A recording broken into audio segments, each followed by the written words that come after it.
Welcome back to the Inner Compass. I am Sasha and I want to start today's episode with a question. Not a big, heavy one, a quiet one. When did you last feel peaceful? Not happy, not productive, not on top of things, not fine, peaceful. That particular quality of stillness where the noise inside your head softens just enough that you can hear yourself think, where your body unclenches, where the future doesn't feel threatening and the past doesn't feel like it's chasing you. When was that? For a lot of us, it's been a while because we live in genuinely uncertain times. The world moves fast, the news is relentless, our lives are full and loud and complicated. Somewhere in the middle of all of it, the idea of peace can start to feel like something we used to have, or something other people have, or something we'll get to once things get settled down. But I have come to believe peace is not something you find when things calm down. Peace is something you build, even when they don't. And that is what today's episode is about. This is episode 5, our final episode in this first series of the Inner Compass. And I wanted to give it to you, the intentional piece, because everything we have explored, like feeling lost, self trust, healing habits, resilience, it all points towards this. The possibility of living with more peace, even now, even in this, can happen now.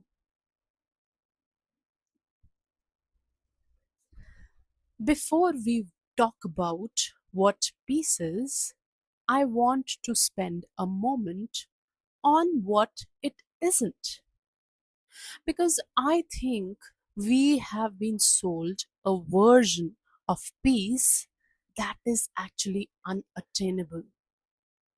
And chasing it makes us feel worse, not better. Peace is not the absence of difficulty.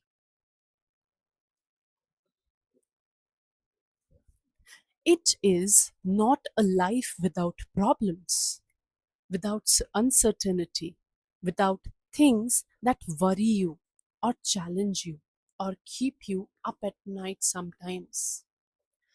If you are waiting for your life to be free of problems before you allow yourself to feel peace, you will have to wait for a very long time. Peace is also not permanent happiness, not a state of constant calm, not the ability to never feel anxious or afraid or maybe overwhelmed. This is not peace, but I call them as performances. And we exhaust ourselves trying to perform them. Real peace, the kind worth building, is something different. It is the capacity to remain grounded even when the ground is shaking. It is the ability to feel fear without being consumed by it, to feel sadness without drowning in it, to hold uncertainty without needing to resolve it immediately. It is the eye of the storm, not a life without storms.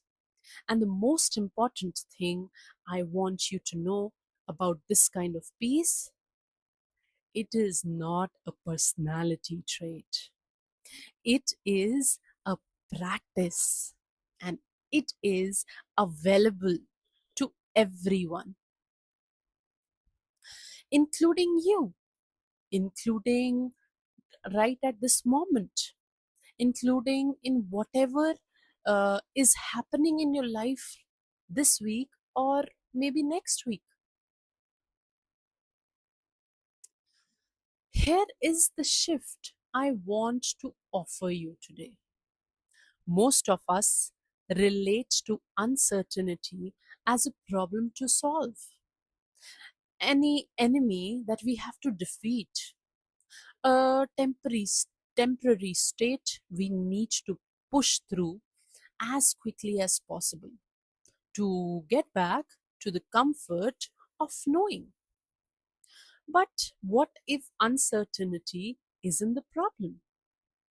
What if our relationship to it is? Think about it this way: uncertainty has always been there. It has always been the nature of being alive. There has never been, in any era, in any life, a total time of total certainty, of complete safety, of guaranteed outcomes. We have always lived in uncertain times. We just have been more willing to feel it lately. And that awareness, uncomfortable as it is not a problem. It is an invitation to stop outsourcing your sense of safety to external circumstances, to stop making your peace conditional on the world behaving a certain way, and to start building something internal, something no external circumstances can take from you.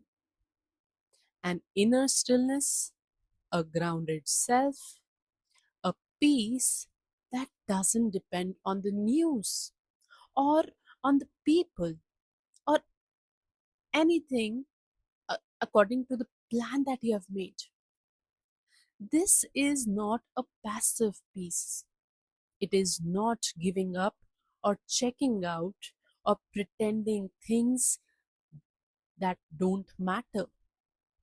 It is, and I want you to hear this very clearly, one of the most courageous things a person can cultivate, because it requires you to stop waiting for the world to change and to start changing how you meet it. So, how do we actually build this? What does it look like in real life, in the middle of a busy week, a difficult season, a world that feels overwhelming? So, I have listed down 6 practices, just the small ones, but the real ones. The kind that don't require a retreat or a perfect morning routine. The kind that work in life you actually have. So let's begin. The first one is when somebody or anyone of us feels anxious, having anxious thoughts or the feeling of overwhelm. So the first I have named it as shrink the time window. Most anxious thoughts live in the future, and we choose to suffer in advance. How funny is that? We keep on worrying about the things that haven't even happened, solving problems that don't exist yet, living in a version of tomorrow that may never arrive. So, the practice is simple: bring yourself back to today, just in the moment, just today, not next month, not tomorrow, not next year, not what if, just what is actually true right now, in this moment, on this day. When the mind goes wide and far into the future, you gently bring it back. Today, this hour, this breath. The present moment is almost always survivable. It's the imagined futures that overwhelm us. Ask yourself, am I okay right now in this actual moment? Right now, most of the time, the honest answer is yes. And that yes is enough to stand on. The next one is the acceptance of pivot. So much of our suffering comes not from what is happening, but from what we are resisting, or from our resistance to what is happening. So, this one will help you when you are trying to resist or control. The energy we spend wishing things were different, fighting what is real, arguing with reality in our heads. Acceptance is not agreement. And it is not even giving up. It is not saying this is okay. It is simply saying this is what is real right now. And I am going to work with reality rather than going against it. The important question is, what can I influence here? And what do I need to release? Put your energy toward the first. Practice letting go of the second, not once, again and again, as many times as it takes. Fighting what you cannot change is exhausting. Accepting is not a weakness, it is the most practical and peaceful thing you can do.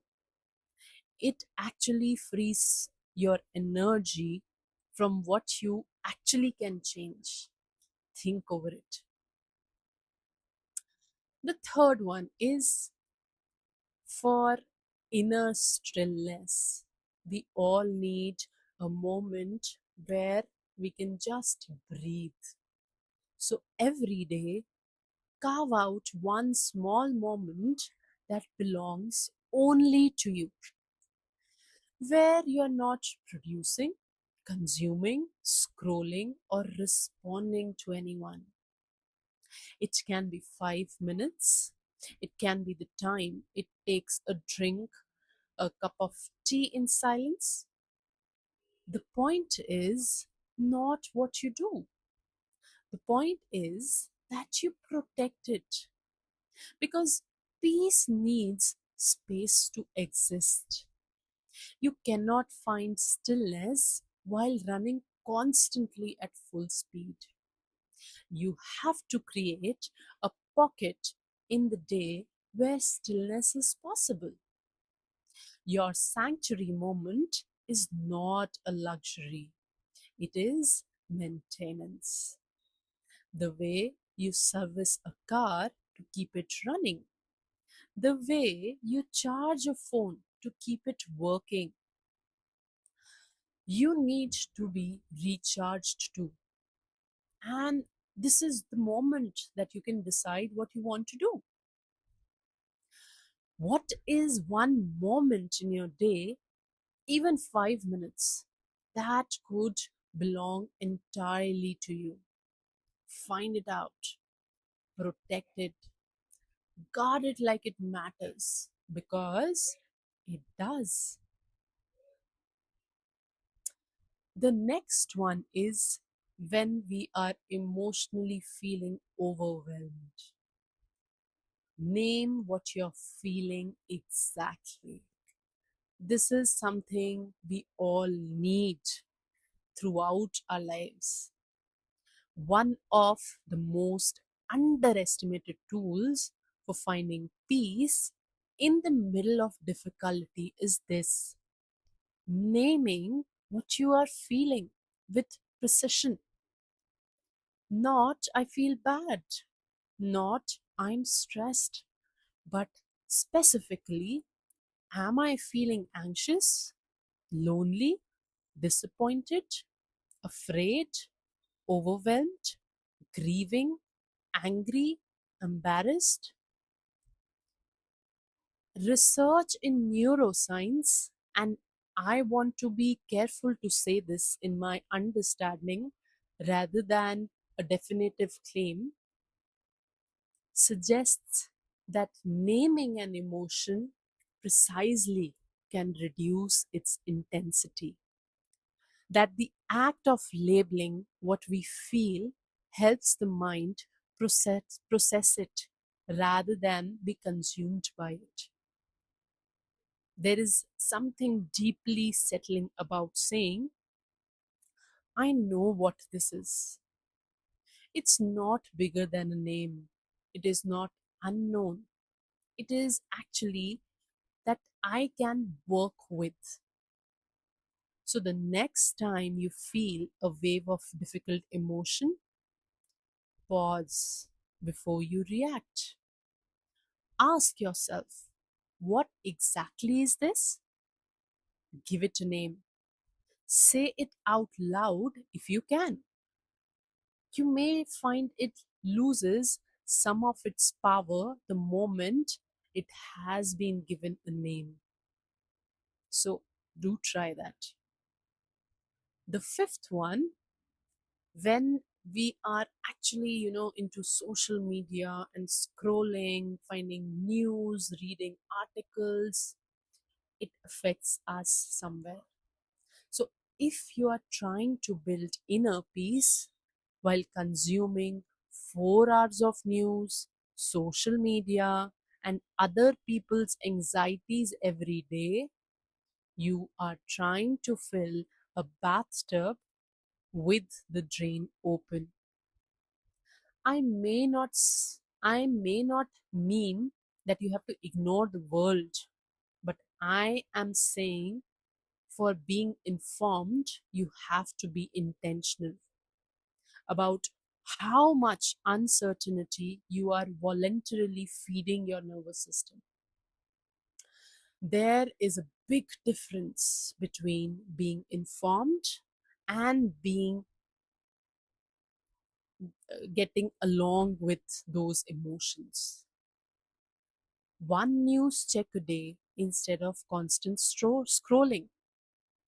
Choosing what you read rather than what the algorithm decides for you. Auditing your social media feed for accounts that increase your anxiety rather than reduce it. This is not avoidance, it is discernment. And discernment is a form of self care. Ask yourself honestly, how much of what I consume each day makes me feel more peaceful? And how much makes me feel more afraid? You are allowed to choose differently. You are allowed to curate what enters your mind. So let's become more mindful of what we consume, not just in physical eating, but also your social media feed.